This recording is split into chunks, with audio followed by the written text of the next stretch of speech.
Support comes from Gemma, architects, planners, and designers seeking to bring joy to their clients and communities. Details at gemastl.com. This is St. Louis on the Air from St. Louis Public Radio. I'm Elaine Cha. The game of chess hinges on strategic moves, and from an early age, Dorsa Derakhshani made many of them.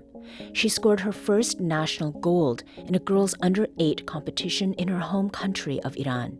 She won the Asian Youth Championship 3 times, and she moved to Europe for a year to play for different chess leagues, which took her to 35 countries to compete.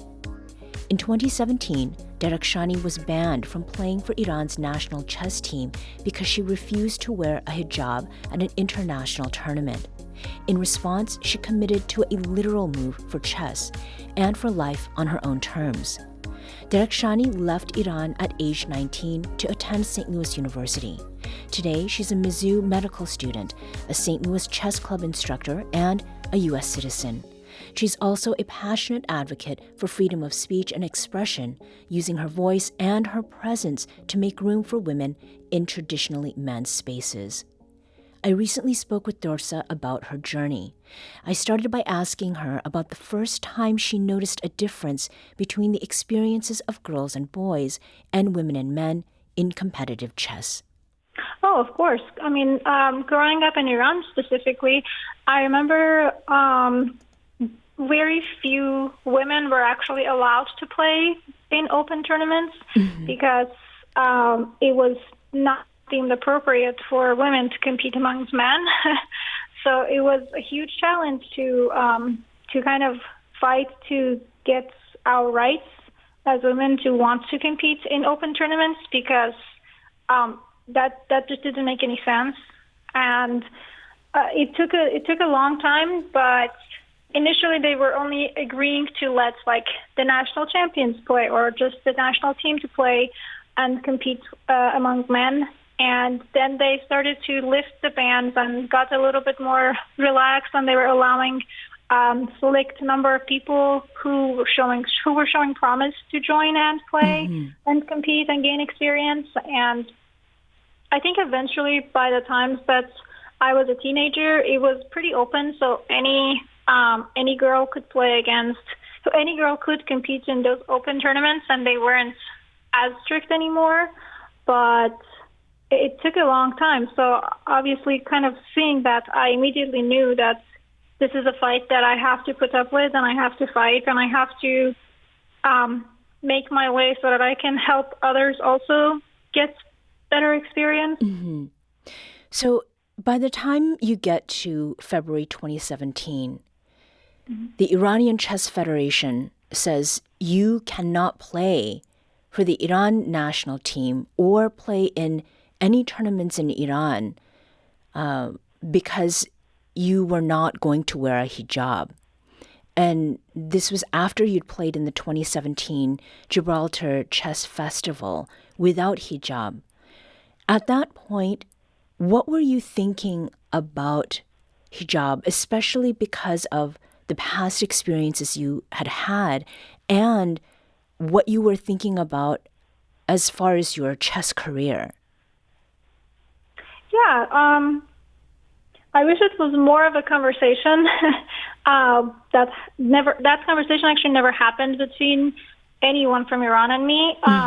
It wasn't like they gave me a warning and I said, "Nah, ain't gonna happen." There was nothing like that. I learned through social media that they decided to impose this ban and exile on me, which had a whole different meaning in my opinion. But at that point, back in 2016, I had already left the country. That was the last time that I was in Iran, was June or July 2016, because I was living in Spain from 2016 to 2017 before I started my journey in the U.S. in summer of 2017. And the last time I actually played a tournament that I represented Iran national team was in 2015. So they already knew I was not interested in playing for them, and that wasn't really up for discussion. I knew if I stay in the country, I'm going to get in trouble because I'm someone who I'm open-minded. I have a lot of opinions, and I don't hold back. I don't bow down to dictatorships or tyrants. So I knew I was going to get in trouble if I stayed in the country. So I knew I need to leave, and so there was never like a specific discussion with Iranian chess, the federation, about me representing them. I had already kind of politely rejected all of their attempts for me to continue playing for the country, because it wasn't necessarily about the chess in Iran. It was about the government of Iran, and I did not want to represent them because I never agreed with their policies. And it's it's really hard to think about that time, since I don't see anything changing these days, unfortunately. Right. I want to say it's politics, but I don't think it's politics. It's more about controlling people, and actually controlling people through fear, not just trying to guide them or educate them or find common ground. It's just controlling people through fear, unfortunately. So the decision then, since you had already left Iran a couple years before you said that post went out on social media about you, you did have a choice as to where to be, and you had already been in Spain. Why did you choose to come to St. Louis to attend college?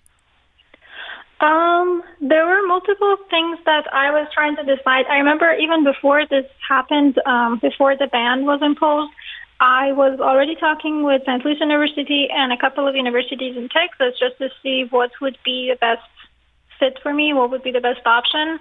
And I ultimately realized that St. Louis is the chess center. If anyone who comes to the U.S. wants to be more involved in chess in any capacity, St. Louis Chess Club is where you need to be. Right. So that had a huge impact on my decision. And on a personal note, I also remember I was asking the universities, hey, I don't have anywhere to go for summer. Can you let me take summer classes and give me housing? Oh, sure. And yeah, SLU was very open to that. So that also sealed the deal for me. Well, what is practical is also strategic, and I'm glad that they made that offer to you. Once you arrived, what did you find about the chess scene in St. Louis? I mean, certainly you can gather something from the press that's out there or from what people talk about. But once you got here, how did the chess scene here compare with what you had experienced in Iran, in Spain, or in any of the very many countries that you had been to play chess? Yeah, one of the first things that I realized was how big of an impact the chess club has, not only on the chess world, but also on the St. Louis community. I randomly run into people who are playing chess in the parks, or they're talking about a game that they saw, or I also feel pretty good when they recognize me through my work from St. Louis Chess Club. So it's a nice community. So I think that was the first impression that I had, especially having the World Chess Hall of Fame right in front of the St. Louis Chess Club is another huge deal. And I have seen a lot of pictures that people take with the biggest chess piece in the world, and it's not just about the tournaments or the prestige; it's also about the community. And I've really enjoyed what St. Louis Chess Club does. They have an amazing scholastic program. They have a lot of tournaments they organize for community and for kids and for the giants of the chess in the world. So I like how they're open to feedback. They're open to improving. Nobody claims that they're perfect. They know they're doing an amazing job, and they want to continue growing the best they can. So I've really enjoyed that aspect of it.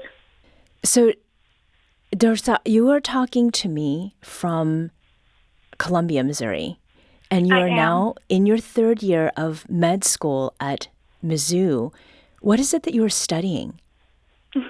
So medical school is a whole different beast. Sometimes I really miss playing chess and just competing to that extent. Medical school, it feels like it's just about studying and applying what you learn from books to patients, and each patient is different, and each preceptor is different, and each system is different, and each clinic is different. So it's just like a learning curve every single day. So I actually I applied to medical school with hopes of surgery, but I have realized that I would be a much better psychiatrist, and I would have a much better work-life balance and peace of mind. So that is what I'm going to apply for, psychiatry. Were there any parallels that you saw between what you were seeing in surgery, which is originally what you were thinking of doing, and what you experienced in the world of chess, sort of overall?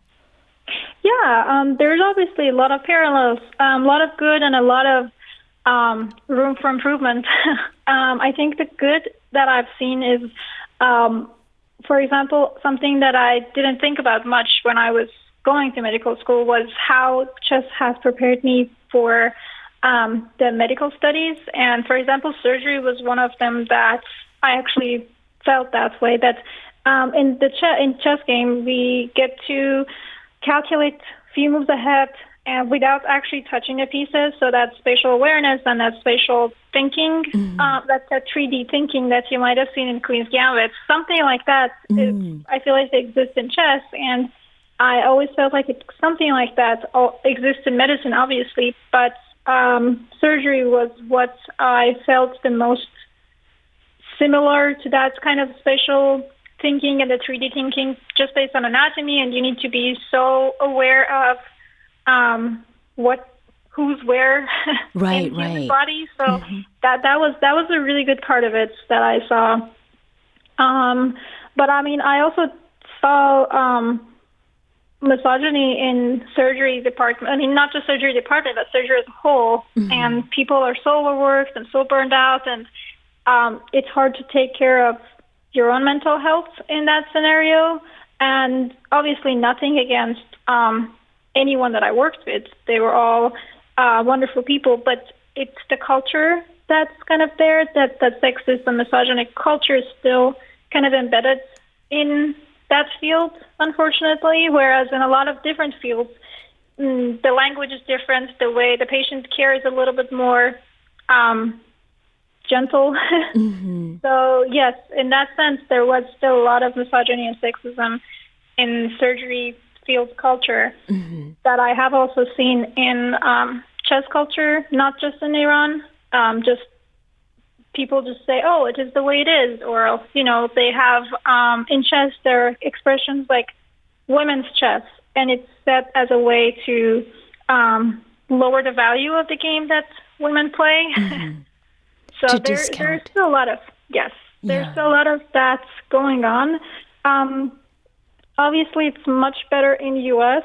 The chess culture is much better in the U.S. At least because you have an opportunity to talk about it, and when you start talking about it, the problems are shared, and people are more aware of it. And that's something that you can at least start addressing, whereas somewhere, let's say in Iran, even if you talk about it, you're immediately shut down because, oh, you don't like it? Get out. It's more of that style. So that's kind of why I'm proud to be a U.S. citizen now, because part of that is freedom of expression and freedom of speech, and that if you don't talk about it, nothing changes.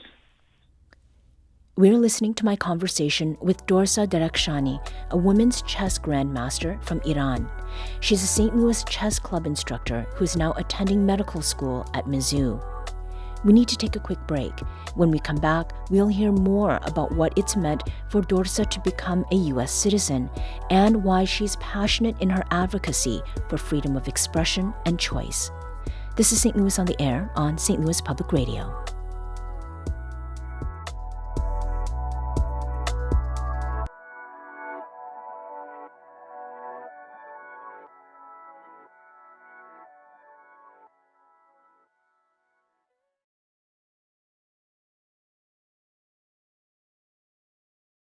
Welcome back. Let's return to my conversation with Dorsa Derakhshani, a woman chess grandmaster who was banned from playing for Iran's national chess team in 2017 after refusing to wear a hijab at an international tournament. She left Iran at age 19 to attend St. Louis University and is now a Mizzou medical student, St. Louis Chess Club instructor, and U.S. citizen. Let's dive back into the conversation. Dorsa, when you were interviewing to be a student at Mizzou's med school, I understand that one of the interviewers asked you, if chess didn't exist, where would you be? And you had an interesting response to that. What did you say?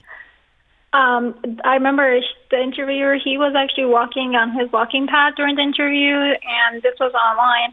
It was during COVID times, and we were doing like a speed fire round of questionnaire, and he asked me that, and I immediately said jail. Oh. And I remember he like stumbled a little. He had to stop his treadmill walk and ask me, hold on, what did you just say?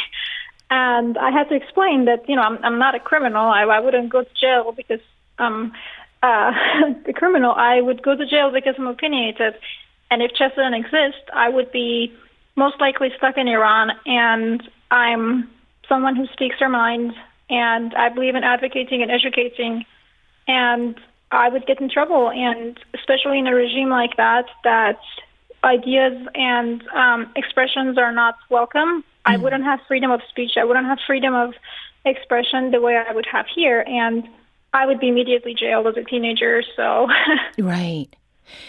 Dorsa, your story is well known across the world, and you've become a passionate advocate for freedom of speech and expression. Who was the first person to come to you wanting to be part of sharing your story? And I sort of characterize it that way because I think that's different from reporting on it. Oh, wanting to be a part of my story. That's a hard question. I never thought about it that way. I've always had my mom and my brother in my corner, so I never felt alone in my journey in that sense. I knew my mom is my best friend. She approves of everything I do, and if I do something that she doesn't approve of, she educates me on how I can do it better. So I feel like I've always had that.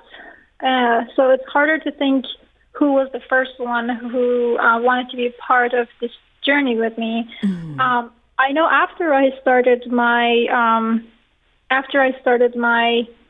don't want to say rebellious, because I don't think it was rebellious. It was just me being my authentic self and not bowing down. So I'm lost for words here, but after I started my little not bowing down, I guess, I know that a lot of other Iranian chess players, especially in the women's section, they also realized that they have options and they don't have to bow down if they don't want to. Mm-hmm. And they started leaving the country one by one, and they started representing other countries. So I'm happy that I guess I paved the way in a way. Yeah. Did you have some sense that that would happen, that your story would become this big, or that you would motivate people to take similar action? I think I always knew that because my mom helped me be confident and have the courage to make my own way, that I have the opportunity to help others who didn't grow up with the mom that I did. Yeah, yeah. I didn't imagine it to be this big, and I didn't imagine me to still be thinking and talking about this almost 8 years after the fight. But yeah, I think I always had a small sense of it, but not to this degree now. Yeah. Well, something that you also are not afraid to speak out about is freedom of choice, and it's a topic that you addressed in a 2019 TEDx talk. Does that advocacy for freedom of choice, does it have any connection to the choices or the gendered realities that professional women chess players have to face that men chess players typically don't? I think so, yes. Obviously, I didn't grow up in the U.S., so I didn't fully understand the rights that someone who grew up in the U.S. does understand, hopefully. So I wasn't educated on these rights, but I always knew that you can't just silence people and you can't just control people through fear, and you can't just make vague and broad guidelines and expect people to understand what you mean and follow it.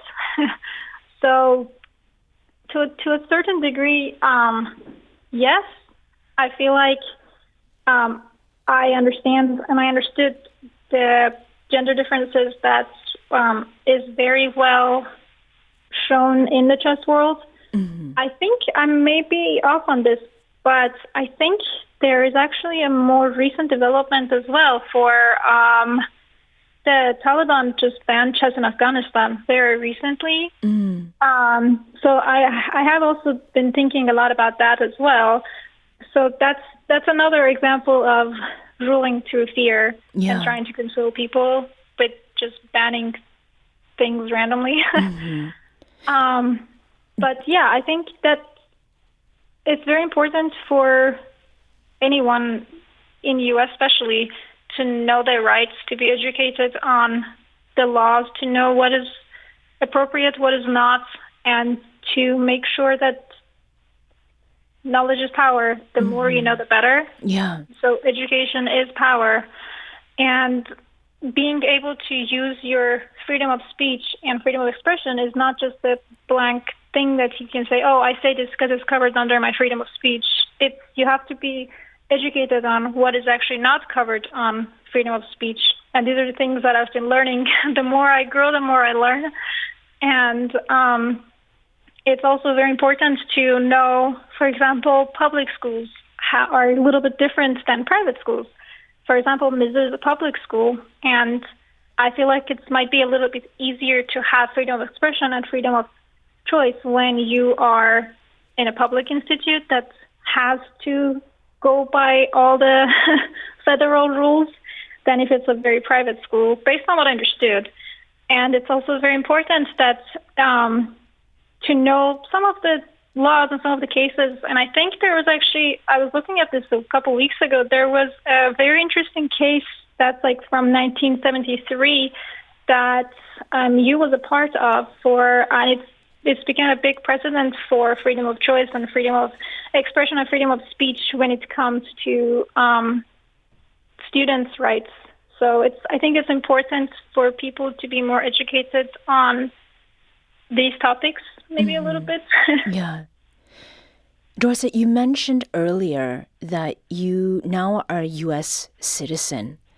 What does that mean to you? I remember actually the interview that I had to pass the exam to be able to get my U.S. citizenship. I showed up in scrubs because I had a clinic event before that, and then I had to drive 2 hours to get to Kansas City for the interview. So that was really fun. But I also remember that when it was explained to me that I can't really do dual citizenship with the Iranian passport, that wasn't really an issue for me.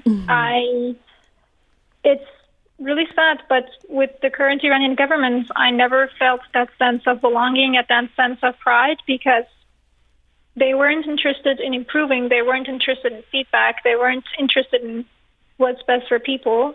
But I feel like in the U.S., that's at least an option, that just because you say something that somebody doesn't like, they won't just, take your head in a sense. So you can give feedback, you can criticize, you can use your First Amendment rights, and that's something that's really valuable to me, and I can't even explain how much that gives me a sense of relief to belong to a country that I can speak my mind and I can express myself the way that I am, and I can try to inspire others.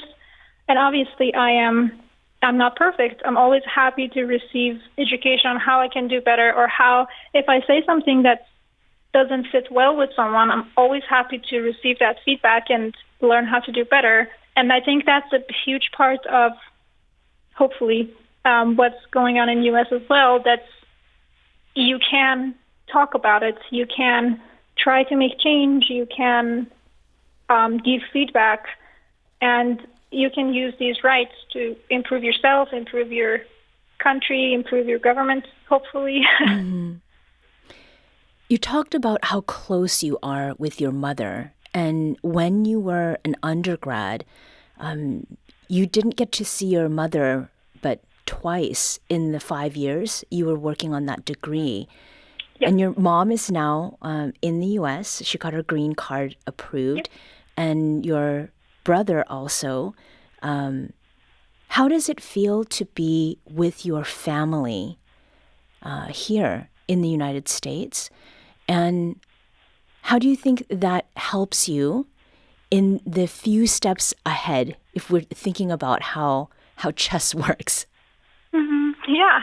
I feel like undergrad was kind of it was great because I was learning who I am on my own in a new country with more options than I ever thought I would have. But you're right, I was missing something. I was missing that family part of it. I was missing my mom. And I remember the first time I saw my mom was in 2019 when I actually flew to Germany to do the TEDx talk.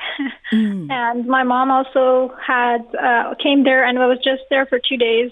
And I saw my mom and my brother, and then the next time I saw them was during COVID 2021. I got to see them again. So it was, I think it's, again, that's one of the things that U.S. has historically had, that I came here on the EB1 visa, and I got my green card. I got my green card through EB1, and because of my contribution to U.S. for my talent for chess, I also get to apply for my family to come here. And that's something that I feel like historically U.S. has understood very well, that just because you bring a talented individual in whatever field here, they still need their family. So they've had that family green card system, family immigration system, family visa system. Mm-hmm. I have heard that there are going to be changes with that, which obviously I'm not pleased with, but I think that's an essence of that's a part of U.S. culture, that yes, there are a lot of different individuals with a lot of different backgrounds, but most of people who come here care about family, and they want that family connection, they want that community connection. So that's what kind of makes it also really nice. Kind of feels like a very nice patchwork and quilt. Mm-hmm. That it comes together well. Only time will tell, obviously. Right. But that's something that's historically been done well with respecting immigrants' families. Yeah. Has chess been a form of freedom for you, Dorsa? I think growing up it was more of a bubble than a freedom, because it protected me from seeing what's happening around me. Because the more I see, the more I want to do things, and the more I try to do things in Iran, the more likely that I won't have it tomorrow. So that's kind of the scary part of it too. If chess didn't exist, then I don't know if I would have been able to just grow up in Iran. So yeah, I think maybe in a sense, yes, I guess freedom in that sense, that it got me to U.S. and it gave me all the opportunities that I don't know if I would have had. It gave me a full scholarship for my undergrad and almost a full scholarship for my medical school. And I feel like without chess, these would not have been possible. It gave me a lot of, I think, actually thinking about it, yeah, I think chess did give me a lot of freedom, because it also gave me a platform, and it helped me find my voice and use it and hopefully inspire others. That was my conversation with Iranian-American woman chess grandmaster and current Mizzou medical student Dorsa Derakhshani, recorded 2 weeks ago. With news breaking last night about the Trump administration's travel ban, effective at 12:01 a.m. Monday, on citizens of 12 nations and restrictions on visitors of 7 more countries, we wanted to check back in with Dorsa today to get her reflections on how the law may affect people like her and her family. Dorsa, thank you again for making time for this. Hi. Hi. So, Dorsa, first, how are you and your family feeling about yesterday's travel ban news? To be completely honest, it wasn't really a shock. It's something that was sort of unfortunately expected with the administration. It doesn't affect me personally the way that it would affect a lot of other people that I know, because thankfully I am a U.S. citizen, and the person that I care most about in the world, my mom, does have her green card, but this is a very unfair situation, because a lot of people who's been planning this visits or immigrations, or they have had, hopes and dreams, this travel ban definitely makes it really unfair for them. Sorry. Oh, sure. Go ahead. No, I feel like it's just, I understand the need to have, a good travel system, a good visa system, a good immigration system, and, but this is not it. And that's the sad part. It might be really hard to find the perfect solution, but all I know is this is not it. Yeah. And you did say that you know people who are going to be affected by this? I have a lot of friends from high school who are in U.S. with visas, and they're pursuing their higher education. And those are the people who would definitely be affected, because they're going to constantly be worried if their visas are going to get revoked, if they will have the opportunity to go back and see their families and come back to the country. Because during the first term of the administration, that is a concern that I had, because I came to U.S. in 2017 with a student visa. I did apply for a green card, which thankfully I got it in 2 years later, because I did through EB1, but I didn't get to see my mom for a very long time. I didn't actually get to see my mom for 2 years, because 2017 I moved here, and 2018 she applied for a visa, and she actually was in London with my brother when she went. Like, I filed all the things for the visa, we paid everything, and then she went for the appointment in London to get the visa to come to U.S. in 2018, and they didn't even interview her. They just turned her away. They were like, don't you know of the travel ban? You can't even interview for the visa, which was really heartbreaking. So I didn't get to see her for 2 years. And then when they invited me to go do my TEDx talk in Munich, that was an opportunity that I got to see my mom for 48 hours. Oh, okay. And then I didn't get to see her again for another 2 years, because also COVID and everything. And finally, thankfully, she got her green card and she could come here. But that kind of makes it way more lonely for people who do successfully come to U.S. And now they just constantly live with the fear of when/if I'll get to see my family again. Right.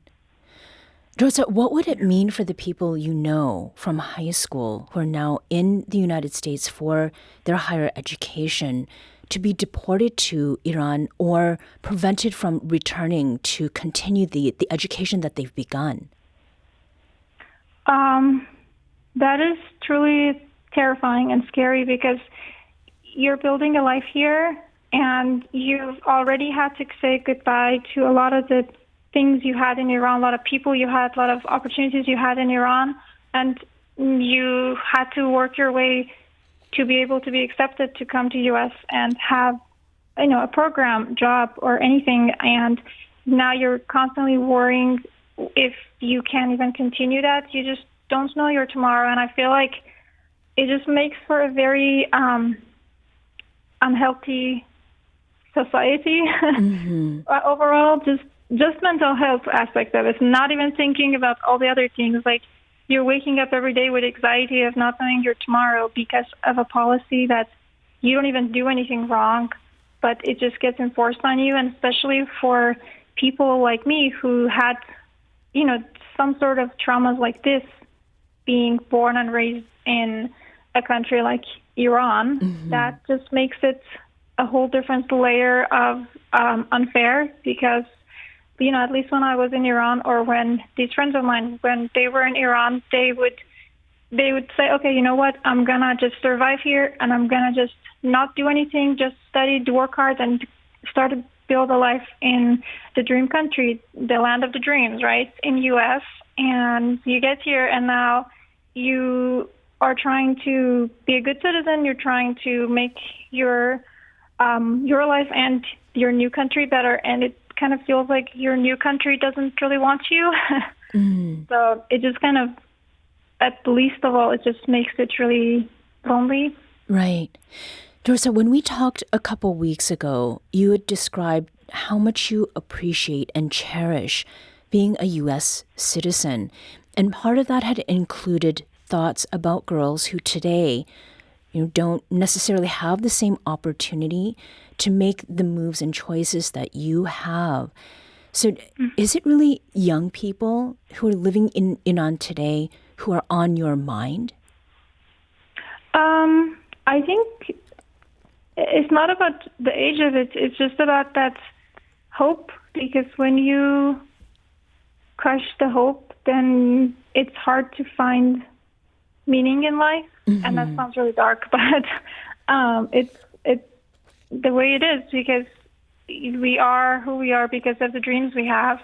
And even if you're doing everything perfect and somebody else for no reason just kind of takes that dream away from you, kind of feels like they pulled a rug from under your feet that's already been unstable for so long. That's just really unfair. Yeah. And in our last minute or so, one of the things that you've talked about is the impact on individuals. And what you have tried to do is to advocate for freedom of choice, freedom of expression that has larger ripple effects, so that it is about institutions.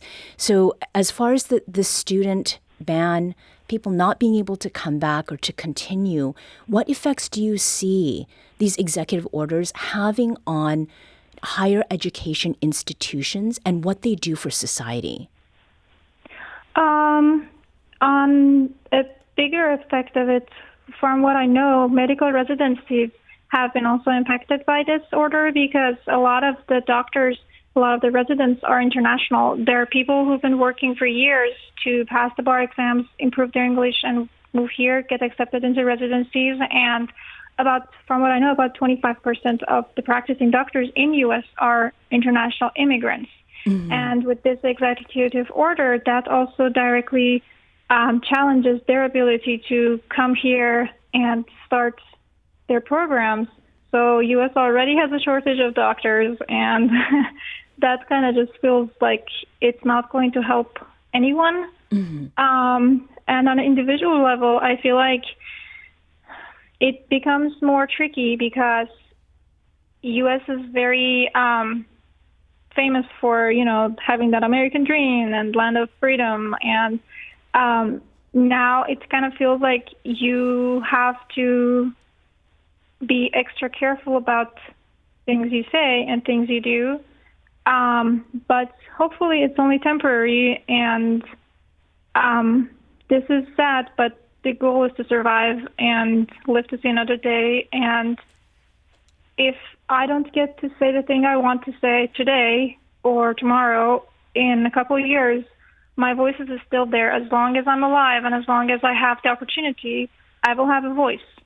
So if my voice becomes less or silent for a while, it doesn't mean it will go away. And I hope that's kind of the same for other people too, that they won't just lose their voice. They learn to use it later. And it's not a happy ending I expected coming to U.S., but is the reality of it. And one of the great things about being an immigrant is you're usually very resourceful and you are resilient. And this is just another challenge that you will have to overcome, if not in a couple months, worst case scenario in a couple of years. Mm-hmm. Well, we shall see, and we'll see together. Dorsa Derakhshani is an Iranian-American woman chess grandmaster, St. Louis Chess Club instructor, and a current medical student at University of Missouri's flagship campus in Columbia. Dorsa, thank you again for spending time with us. Of course. Thank you for having me.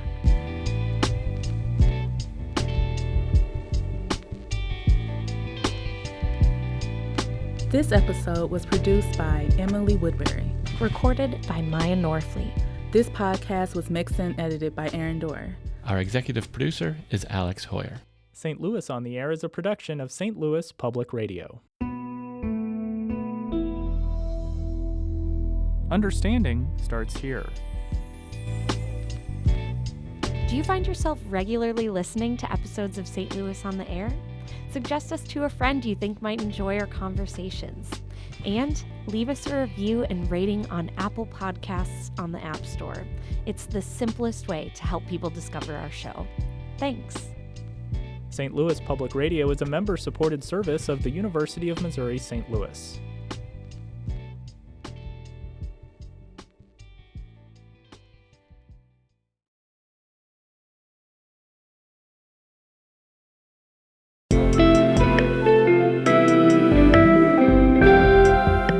The Gateway brings you the day's news each weekday from around the St. Louis region and the state capitals in Jefferson City. Our schools are accredited. We don't need this bill. And Springfield. How many more years must pass before lawmakers see time is of the essence? I'm Abby Larico. Join me each weekday for The Gateway on the STLPR app or wherever you get podcasts.